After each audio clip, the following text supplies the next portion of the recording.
And the award goes to Abby Johnson.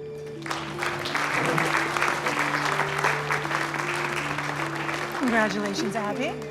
In 2008, Abby Johnson, the director of the Bryan, Texas Planned Parenthood, about 100 miles away from Houston, became Planned Parenthood's Employee of the Year.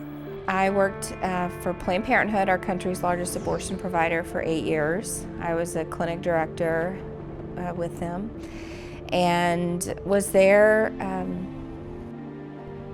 and loved my job. I mean, I thought I was doing the right thing. I got involved out of a sense of misguided compassion, believing that we were there to help women. But a year after her award from Planned Parenthood, she saw something at her own clinic that caused a change of heart.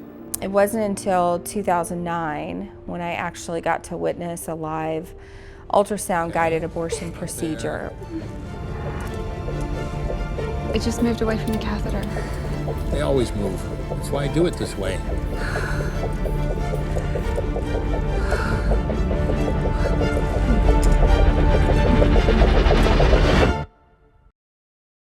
I saw a 13-week-old unborn child fight and struggle for his life against the abortion instruments, that I knew that I had been a part of a lie. I had been a part of a corrupt system, a corrupt organization, and that really preyed upon women in their vulnerable states. And I knew that I needed to leave. Beam me up, Scotty.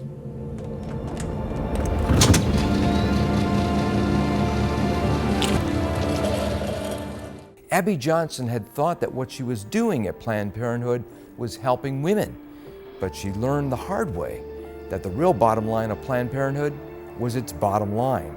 They asked her to increase the number of abortions at her facility by half. And so she said, don't we tell the media that we want to reduce the number of abortions and make them safe, legal, and rare? And her supervisor laughed and said, well, Abby, how do you think we make our money? And she really was blindsided by that. And corporate policy is simple. We are an abortion provider. When Abby walked out of the abortion business in a move that was totally unplanned, she eventually wrote a book by that title with Cindy Lambert. Part of her concern was to try and reach those still working in the abortion industry. She wrote her book hoping that a worker would pick it up as a skeptic and see the truth and see themselves through her words.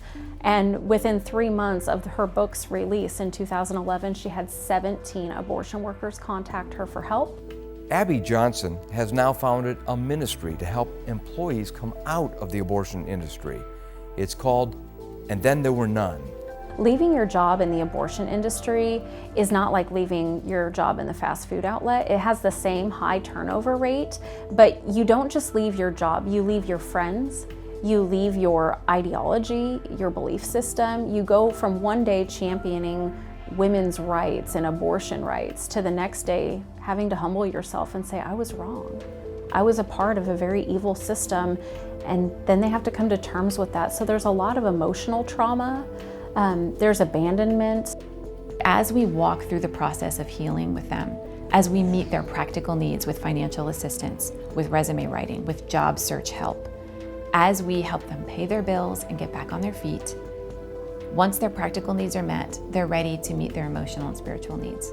And so here we are 7 years later, and we've helped 550 workers and 7 full-time doctors. Some of those workers contacted Abby's group because they saw the 2019 movie Unplanned, which was based on her book. Abby Johnson is in the other room. Here. She wants out. My story is really an expose. It's pulling back the curtain into an industry that has been normalized. Abortion has been so incredibly normalized in our society, and it's anything but normal. I think one of the most exciting things about the movie is the impact it had across the country and now across the world. We saw hearts changed, abortion clinic workers leaving their jobs. It's a very toxic environment. Many workers don't even tell their families that they work in an abortion facility. They might say they work in a women's clinic or women's health care, but they don't even want to tell their family members they work in an abortion facility.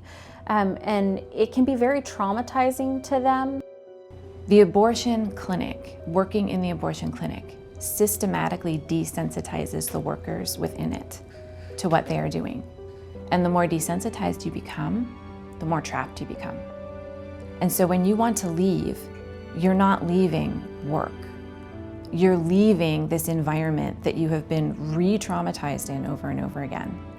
And leaving that is much more like leaving an abusive relationship than leaving a job.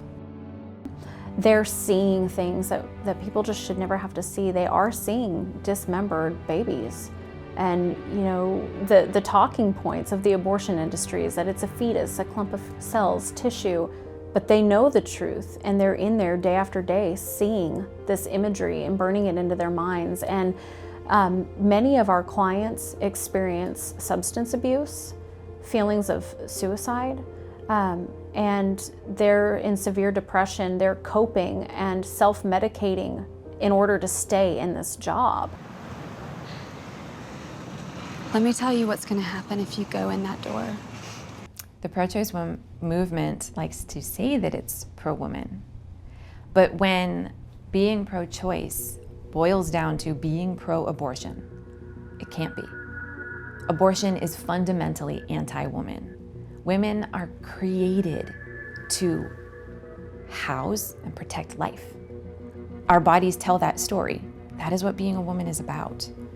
And so when you have a movement that says that's bad, that says, no, in order to be a fulfilled woman, you have to have a right to destroy part of your very creation, to destroy part of why you were even made, to violate your body in a way that kills another human being, that's not pro-woman, that's anti-woman.